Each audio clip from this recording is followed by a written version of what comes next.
said, this particular occasion, she'd got this really, really sharp back pain. It was really hurting her.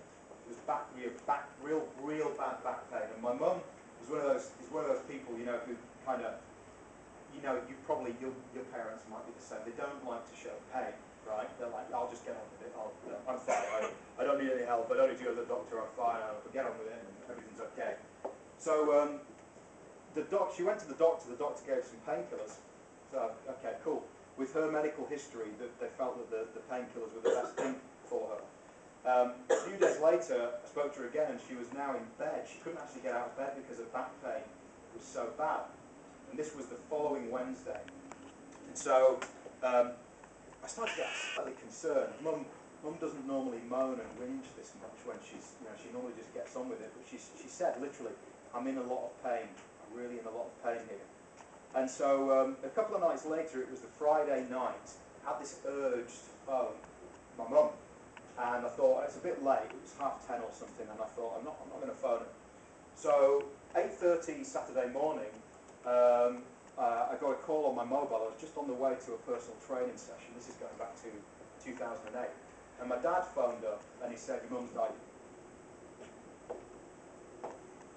Okay? Now, when they did the autopsy, what they found is that she had, and what they wrote down was severe gastroduodenitis. So gastritis is inflammation of the stomach. Duodenitis is inflammation of the upper part of the small intestine. And what they established as a cause of death was she had developed septicemia from a pocket of bacteria that had built up in her psoas muscle. You all know where the psoas muscle is. Okay, so it attaches to, is it L1 to 5? If I remember my anatomy, it's down here, and it comes down around and hits your hip flexor. That's why she was getting back pain. So she was getting back pain because of an infection that was causing problems in her psoas muscle that was reflexing into L1 through 4 or 5. And the infection had got in because her digestive system was screwed up. Okay? So the bacteria were able to leak through the damaged gut wall, float around in the blood, and get in.